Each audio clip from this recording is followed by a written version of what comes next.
भारत ने जिन लक्ष्यों को तय किया है उसे निरंतर गति देने के लिए देश के रिसर्च इकोसिस्टम को मजबूती देना आवश्यक है। पिछले एक दशक में इस दिशा में तेजी से काम हुआ है। जरूरी संसाधनों को बढ़ाया गया है। 2013-14 में R&D पर ग्रॉस एक्सपेंडिचर केवल 60,000 करोड़ रुपए था। हमने इसे डबल से भी ज्यादा बढ़ाकर 1.25 लाख करोड़ रुपए से भी ऊपर कर दिया है। देश में कई state of the art research park भी स्थापित किए गए हैं।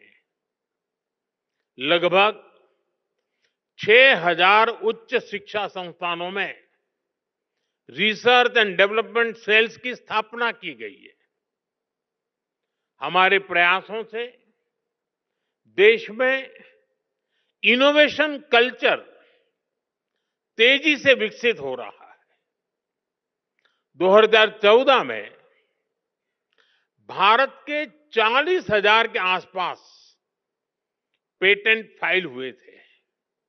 अब ये संख्या बढ़कर 80,000 से ज्यादा हो गई है। इससे ये भी पता चलता है कि देश के युवा को हमारे इंटेलेक्चुअल प्रॉपर्टी इकोसिस्टम से कितना सपोर्ट मिल रहा है।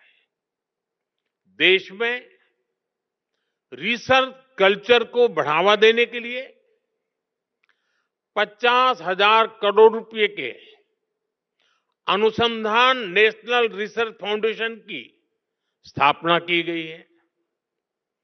वन नेशन वन सब्सक्रिप्शन उसने युवाओं को यह भरोसा दिया है कि सरकार उनकी जरूरतों को समझती है।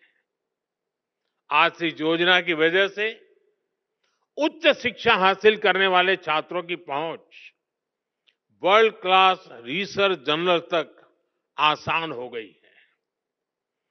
देश की प्रतिभाओं को आगे बढ़ने में कोई रुकावट ना आए, इसके लिए प्राइम मिनिस्टर्स रिसर्च फेलोशिप की व्यवस्था बनाई गई है। साथियों, इन प्रयासों का परिणाम है कि आज का युवा सिर्फ R&D में एक्सेल नहीं कर रहा, वो खुद भी R&D बन चुका है। और जब मैं कहता हूं कि वो खुद R&D है, तो मेरा मतलब है रेडी एंड डिसरप्टिव। भारत आज अलग अलग सेक्टर्स में रिसर्च के नए माइलस्टोन स्थापित कर रहा है। पिछले साल भारत ने दुनिया का सबसे लंबा हाइपरलूप टेस्ट ट्रैक कमीशन किया।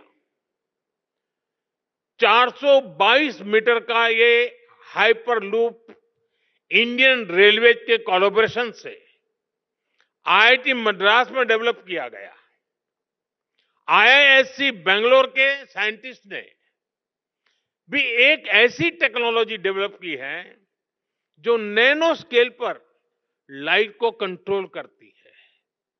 IISc में ही रिसर्चर्स ने ब्रेन ऑन चिप टेक्नोलॉजी विकसित की है। ब्रेन ऑन अ चिप यानी एक मॉलिक्यूलर फिल्म के अंदर 16,000 से ज्यादा कंडक्शन स्टेट्स में है। डाटा स्टोर और प्रोसेस करने की कैपेबिलिटी। कुछ सप्ताह पहले ही देश ने पहली इंडिजीनियस MRI मशीन भी बना ली है। ऐसे अनेक पाथ ब्रेकिंग R&D हैं जो हमारी यूनिवर्सिटीज में हो रहे हैं। ये है विकसित होते भारत की युवा शक्ति, रेडी, डिसरप्टिव और ट्रांसफॉर्मेटिव।